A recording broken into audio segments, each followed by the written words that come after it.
Hello, class. How's it going? Shante Franklin. It's my mini workshop. Thank you all for coming by and viewing it. And my topic is going to be camaraderie in a workplace where everyone can thrive. And it's pretty much, I'm going to touch on topics with articles from the HBR that help you deal with issues to try and make things more peaceful for you, your organization, and coworkers. So, again, camaraderie in the workplace where everyone can thrive. And we're going to start off with one article from the HBRs, How to Work with Someone Who Thinks They Are Always Right.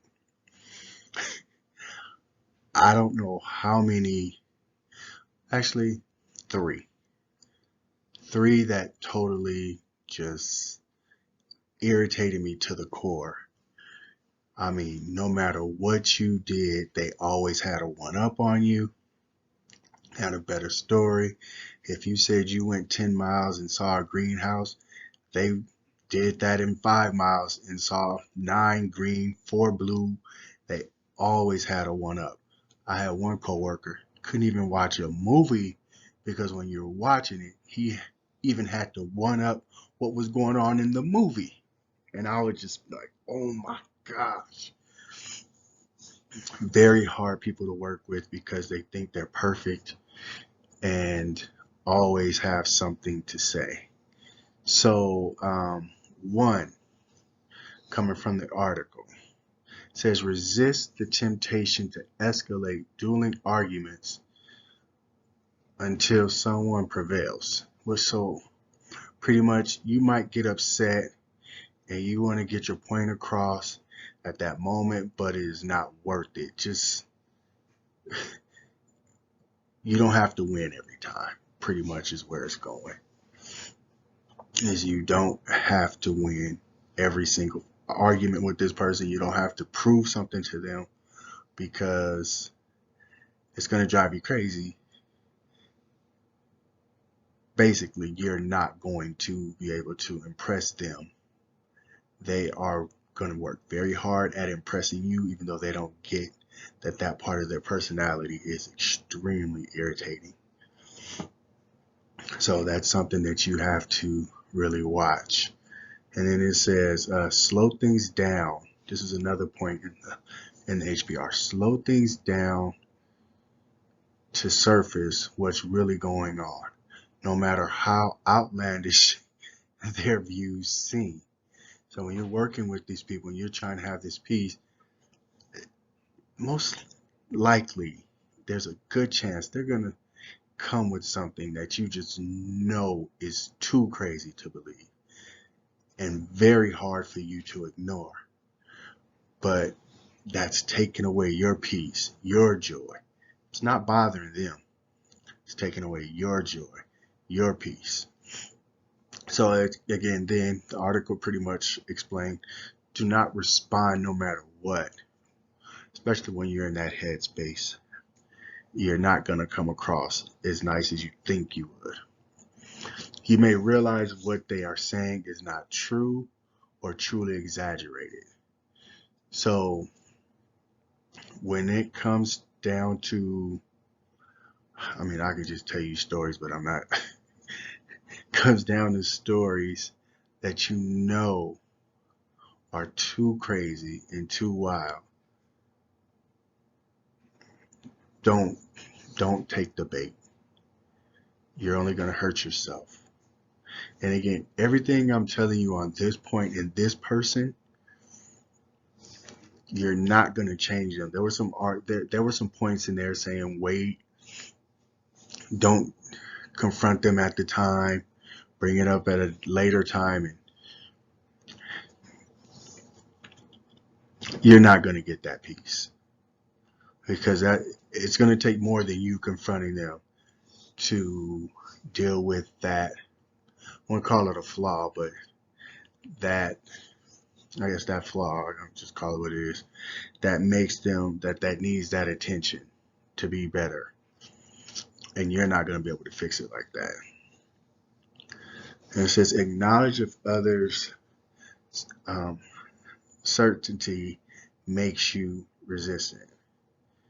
Don't let their dominant personality get in the way of your fair judgment on their views. What's pretty much you're saying is you already have this perceived judgment in you, like, oh, here they come, this is what they're going to say. And honestly, you may not judge it fairly or correctly because you're already setting up for a battle.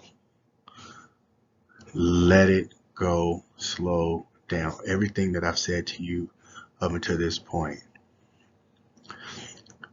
everything that I've said, let it go, slow down, because you're truly just going to hurt yourself. Again, same point. You do not always have to win. So I went to an article in Psychology Today, and it spoke about 5 ways to handle people who always think they're right. 1, don't try too hard to diagnose the person's personality disorder. They call it a disorder. I've never really seen it that far. It's just irritating. But I learned over time how to deal with it from a few of them, and they're still close friends of mine, but I already know their story is going to be way better than mine. 2, recognize that the individual's behavior stems from low emotional intelligence. They really have a different way of seeing this. I guess that's just what it is. This person thinks they're right. They're going to give you this one-up story, and it's just going to come no matter what you say. And I guess it is low emotional. There's some type of emotional deflector in there that needs to be dealt with. And then it says, don't get rattled. I'm going to say that's probably one of the biggest ones, because no matter what, it burns you up. You don't feel relevant when you're talking to people who feel they know everything is always what they feel, and they're always one-upping you. You just don't feel relevant. It's just like, it doesn't have to be like that. We've dealt with a lot of things over the time with Enneagrams and different personalities and different people, and it just all the way around was work to make us a better person to deal with other people. So expect it, accept it to a point. Don't let it get under your skin. And it says, put a mirror to yourself before you conclude the other person is at fault. Look at yourself first. It can go either way, right? One day they may totally be on top and saying something right, and you're just cutting it off before it even comes out. You're already expecting it. You don't want to hear it. And you totally just may be in the wrong. So make sure that you get that. Okay. And then it says, keep the lines of communication open, which is huge. Always communicate. Don't shut yourself off, because then you're just going to burn up inside. Right? So those were some tips from Psychology Today. Then we also had the HBR article, dealing with someone who always thinks they're right, the one-upper. So what I want to do is I have a Jamboard for my activity number 1. Please go and check it out. And I have all the instructions there on the page. Put those notes up there and give examples of times you dealt with it, what was the best way, how you dealt with it, and I can't wait to read them. All right, so I'm going to pause it. You can pause it right now. We'll catch up over here, okay? Pause, pause, pause. Okay, so I was going to skip a screen, but didn't quite work the way I planned it, so hopefully this comes out okay. And we're going to go back to the next HBR article is make civility the norm on your team. So being civil and just plain out having good morals and respect is going to go a long way when it's time to have others respect you and you respect them and grow as a team. So some of the points in the article were articulate value and set expectations. And this was an interesting one to me because as I was reading it, it said set expectations, and I read a little more. And it was talking about during the interview when you're hiring someone to, that's a good time to set those expectations and let them know what the job details, what you expect of them. I know the job that I took right now, and I'm just like, hey, I want this job. And I want to work here. And I had the sheriff at the county I work for tell me we do coroner reports, which means he says, I'm the coroner, you're my coroner deputy. So I want to make sure that you understand you will be dealing with, you know, bodies and things like that, trying to find the right way to say it. People who die, and you have to process that for the mortuary. Okay, I'm ready. Can we go? You will be out on SAR, which is search and rescue. So you're going to go out and you're going to have to find time to, not find time, get out there. And it can be 12 at night, 2 in the morning, off cliffs in the snow, in the wind, in the rain. If that person needs help, you have to get to them. I'm ready to go. I'm ready to go. Way different from regular police work. Yeah. Set the standards, expectations. Wasn't pretty the first time I dealt with someone who passed away or search and rescue. But he set them. I had agreed to them, so I have to go with it. And I'm civil about it and just want to do it. So when you're defining all that, and it's open dialogue. I already defined it. Open dialogue is the next thing. You want to make sure that your dialogue is open and you speak with people and respectfully, and the whole deal. And when it comes to everything that is expected of you and expected of your team, keep the dialogue open and keep moving. That's what's going to keep it beautiful. And then the article also mentioned about giving employees skills.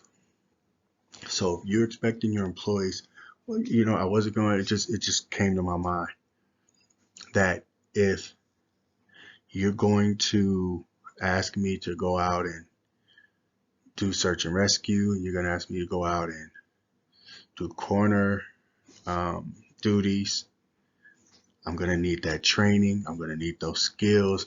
That way it flows. I'm comfortable. I'm in my zone when I'm doing it, and I'm not uncomfortable and just shaking about getting out there. I think it was a number, I don't recall now which Enneagram it is, who's like, oh man, when something's about to come, they don't know what to expect, and they just want to sit in the corner. They have to know their job and their duties. In order, that helps that happy median when it's time to work. It goes a long way. It really helps. So that comes with the training, goes with the expectations and training. Coach employees on civility, where it's not just saying, hey, we want this. We want you to be civil. We want you guys to have this relationship and respect for each other, and include that in the training so they know what to expect from there also. This is the respect we expect for you to have for your coworkers, your peers, supervisors, and those you train. This is what we expect, and we're going to show you and teach you and train you. So there are no excuses. And then the article also said, when coaching employees, focus on helping them learn to listen fully. And then we're just going to give and receive feedback work across differences and deal with other people. So kind of blocked off over there. But it's not just about what you want. If you're truly working on civility, you're going to listen. You're going to work to understand them like you want that respect for them to understand you. You want to learn how to give and receive feedback. So it's all the way across the board. Now, I want to go to an article that I found online where it really was cool when I read it. Civility in the workplace. Uh, and this civility and respect in the workplace, and I just Googled it, and you will see it in the reference area if you want to go see. There's a lot more to this article, but this was what hit me when I read it. Civility and respect is present in all work environments where workers are respectful and considerate in their interactions with one another, as well as with customers, clients, and the public. Respect and civility are based on showing esteem, care, and consideration for others and acknowledging their dignity. Why is civility and respect important? A civil and respectful workplace is related to greater job satisfaction, feelings of fairness, and an overall positive environment. It is also linked to improved morale and teamwork and better supervisor-staff relationships. Hope so. Additionally, workers tend to be more invested in personal development and actively participate in problem solving. So that says a lot, right? I mean, just to break all that down, it's um, one of my favorite parts is interactions with one another as well as with customers, clients, and in the public. So I'll just go back to a story when the sheriff interviewed me. He says, I want personable deputies. I don't want them out there just willing and dealing trying to harass citizens. You may pull over 10 people. You may only cite 2. I'm not out there to try and just cite everybody, discipline everybody, just arrest everybody. You do what you have to do to stay safe, but also respect, help citizens. I want people that'll get out and if you see an elder, you're gonna help them stack firewood. You're gonna do things that other departments or agencies and offices don't do. So real big on respect, customer service, clients, and in the public of what he was expecting, and big civility and respect in the workplace. So with that being said, we're going to go ahead and get to our second activity. That's going to be a mind map.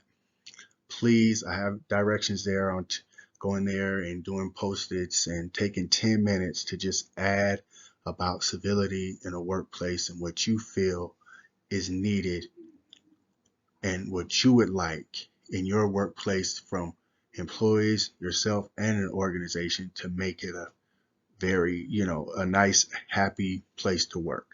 Actually, that's the 10 minutes on civility and what you feel on that. So just go ahead and read the instructions. Pause, pause, pause, pause, pause, pause. And once you get back, we'll move on to the next part. It actually should be the last part. All right.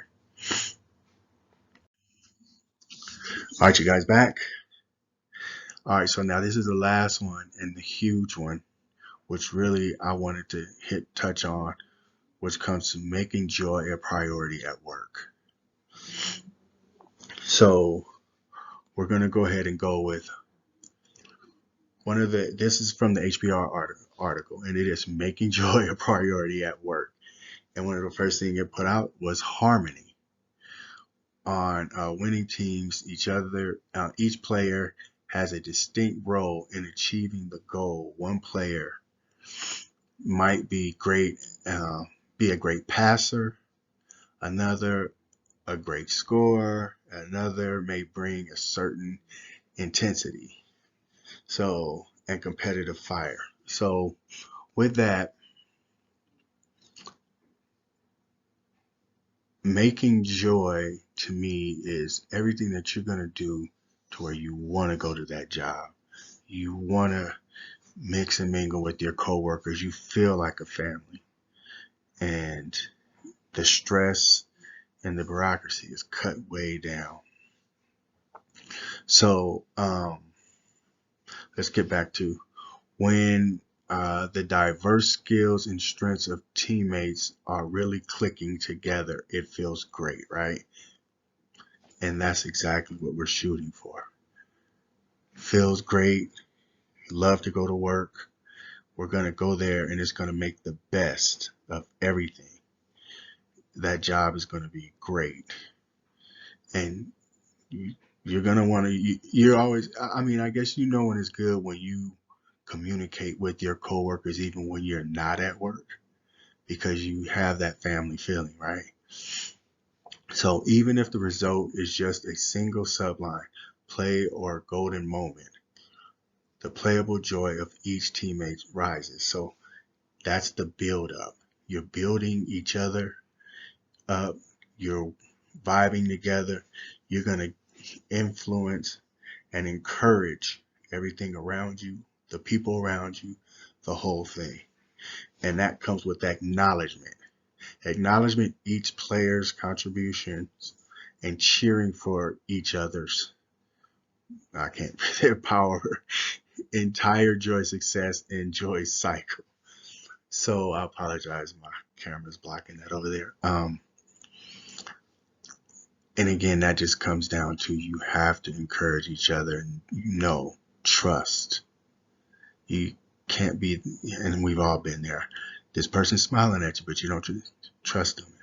You want to go there with full joy and understanding and making the organization the best it is and making sure you're happy just as well as your co-workers. So now is going to be the end of my presentation. I'm going to have one more activity.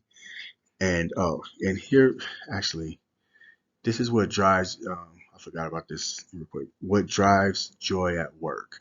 And there's just a chart of understand my role, things that people said, you can see all the good things, my talents, my role is critical, understanding how my role contributes to the business. So you understand, you get it all, share success, colleagues, acknowledgement, other contributions to the team and success. So it's all there, and those things are important when they did a survey on 500 employees. And I know we're all about the same thing. And references. So you guys, last activity is a 200-word post on making joy a priority at work. And thank you guys for viewing my video and presentation.